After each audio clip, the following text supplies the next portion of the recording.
The 1960s was a decade of radical transformation where cars were no longer just appliances. Manufacturers were getting involved more in racing, and image and reputation was becoming more important. And nobody really put more priority on that than Ford Motor Company.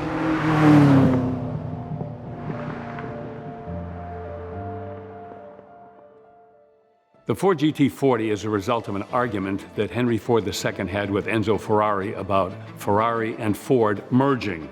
Ford wanted to buy Ferrari, and it looked like they had a deal, and the deal fell through.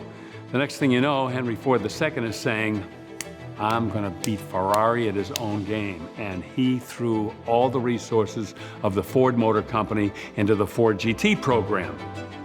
In the early 1960s, it was conceived. By the mid-1960s, cars were starting to hit the racetracks and got off to a bit of a rocky start.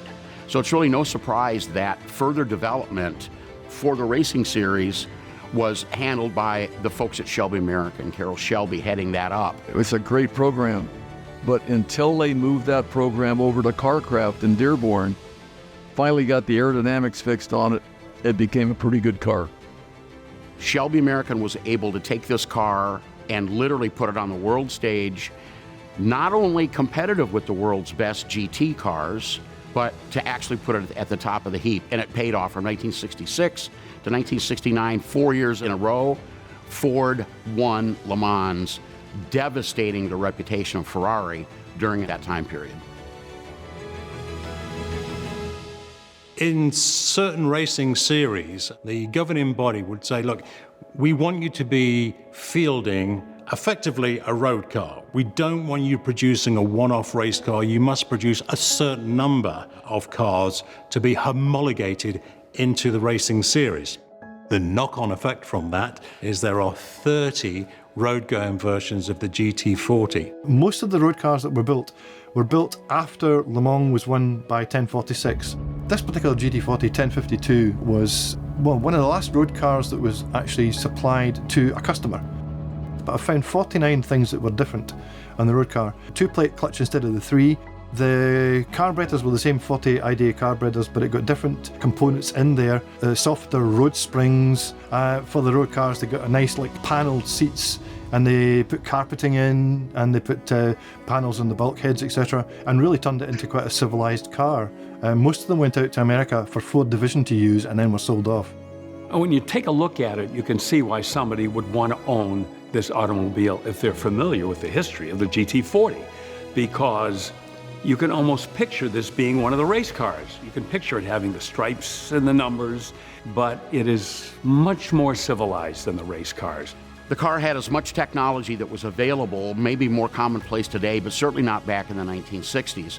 Things like mid-engine configuration, independent suspension, 4-wheel disc brakes, 5-speed transmission. All of that stuff was very heady equipment reserved for just the absolute most exotic sports cars on the planet, which the Ford GT40 was. I have to say, I've been around sophisticated engineering for 40 plus years.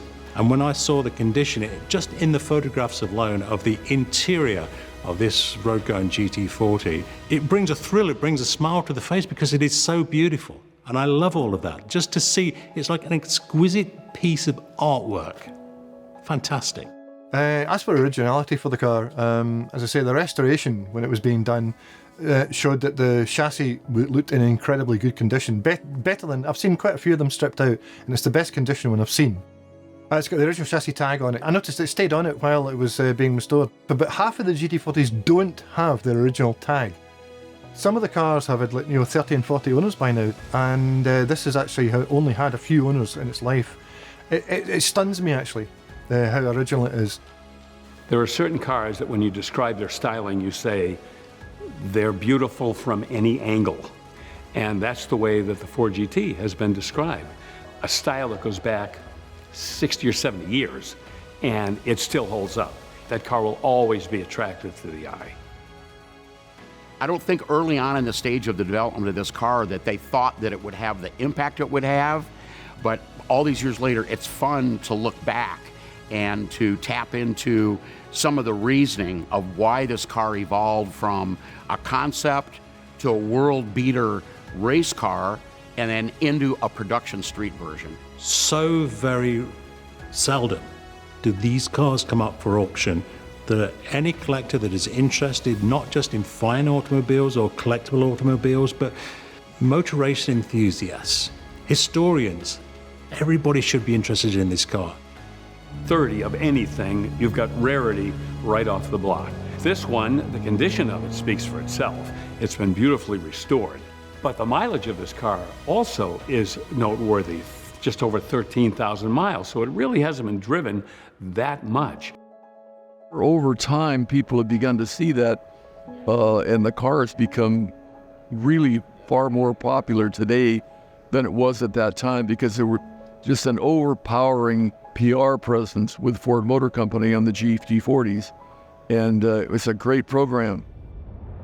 Fast forward to today, and the reputation of the street-going Ford GT versions are among the most valuable, the most sought after, and the most legendary and most valuable, and they're only escalating and skyrocketing in value because the legacy of the Ford GT program continues to this day. The GT40 was the last race car that I'm aware of that was built specifically for road and race use. And to me, that's a huge part of its heritage. This will be a unique opportunity for any collector, not just of fine automobiles, but collectors that are interested in the history of the motor car, that they are interested in the history of motor racing, interested in those titanic battles between real, genuine motor constructors. That's the thing that this car represents, all of that.